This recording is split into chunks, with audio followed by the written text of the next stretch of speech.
जबकि उनके तो अनिल विज जी ने कह ही दिया कि नैतिकता के आधार पे उनको इस्तीफा दे दीजिए। इसमें उनके नेता की भी छवि ठीक रहती है और उस महिला को भी न्याय मिल जाए। हमारे पीएचडी किए हुए और बहुत पढ़े लिखे जो युवा हैं आज ग्रुप डी में एक मैं यही कहूंगी कि एक ट्रे उठा के और 2100 रुपए हम महिला शक्ति को देंगे, लेकिन आज तक उसके ऊपर कोई इम्प्लीमेंट नहीं है।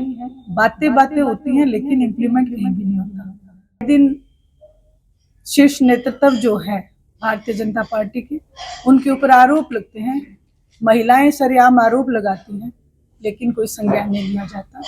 मेरा आप सब लोगों के माध्यम से सरकार से आग्रह है, विनती है कि कानून व्यवस्था को बहुत दुरुस्त करें।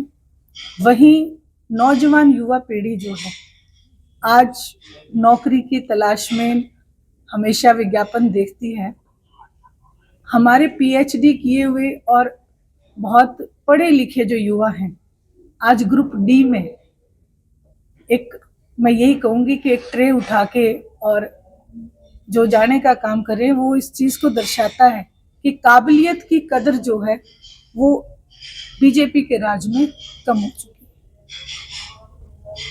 जहां तक बात रोहतक की है, रोहतक का अगर हम देखें एक शहर का, तो विकास के नाम पे ऐसा कुछ मुझे नया नजर नहीं आ रहा कि जो ना केवल रोहतक बल्कि हिसार आप देखें, सिरसा आप देखें, तो कहीं पे भी मुझे कुछ ऐसा कि जो सरकार के द्वारा कोई नई योजना, कोई नया प्रोजेक्ट, नया कॉलेज जिससे रोजगार मिले या शिक्षा के प्रति कुछ हो, तो ऐसा कुछ नजर नहीं आ रहा। वहीं अगर महिलाओं के लिए मैं बात करूं तो चुनाव से पहले एक वायदा किया गया था कि 2100 रुपए हम महिला शक्ति को देंगे, लेकिन आज तक उसके ऊपर कोई इम्प्लीमेंट नहीं है। बातें होती हैं लेकिन इम्प्लीमेंट कहीं भी नहीं होता।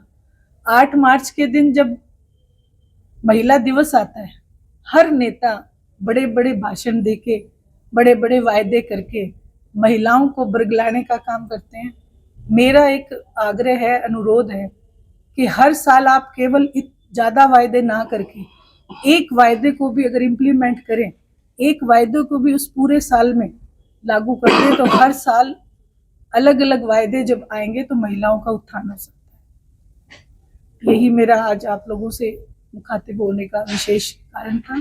बाकी आप सब लोगों के जहन में कोई सवाल हो तो आप मुझसे पूछ सकते हैं। भाजपा के प्रदेश अध्यक्ष मोहनलाल बड़ोली पर जो आरोप लगे हैं, एफआईआर दर्ज हुई है, इसके बारे में आपका क्या कहना है? देखिए, इसके बारे में मैंने अभी आपसे यही कहा कि शीर्ष नेतृत्व पे महिलाएं आरोप लगाती हैं, लेकिन उसको साबित नहीं कर पाती हैं, जबकि उनके तो अनिल विज जी ने कह ही दिया कि नैतिकता के आधार पे उनको इस्तीफा दे देना चाहिए। आपका क्या कहना है? मेरा हमारी पार्टी का स्टैंड, अगर वो इस चीज में जब तक आरोप उन पे साबित नहीं हो जाते, अगर वो इस चीज में इन्वॉल्व हैं, तो हम पूर्ण रूप से धरना करेंगे और उनको इस्तीफा देने पे मजबूर कर देंगे। पीड़िता भी आई है सोशल मीडिया में, अपने तो बताया किस तरह मनमोहन बड़ोली और अपने मित्र के साथ गलत काम किया है। हाँ, पीड़िता ने सरेआम बोला है और वो बयान भी उनके दो, कहीं ना कहीं उनके ऊपर प्रेशर बनाया जा रहा है, कहीं ना कहीं उनको दबाया जा रहा है, हमें सच्चाई से वंचित रखा जा रहा है। ये सरकार का दायित्व बनता है कि सच्चाई से वाकिफ कराए। इसमें उनके नेता की भी छवि ठीक रहती है और उस महिला को भी न्याय मिल जाता है और सरकार की प्रणाली के ऊपर भी कोई सवाल नहीं उठता। अब किसी भी प्रकार के दर्द से क्यों होना परेशान, जब ऑर्थोचार्ज कैप्सूल हो आपके पास।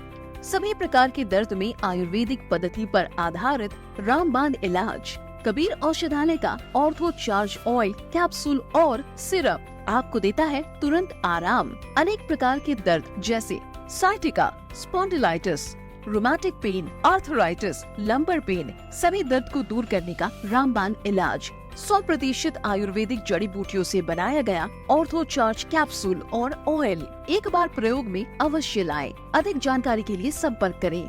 एड्रेस: कबीर औषधालय, सेक्टर 14, सोनीपत, दिल्ली, NCR।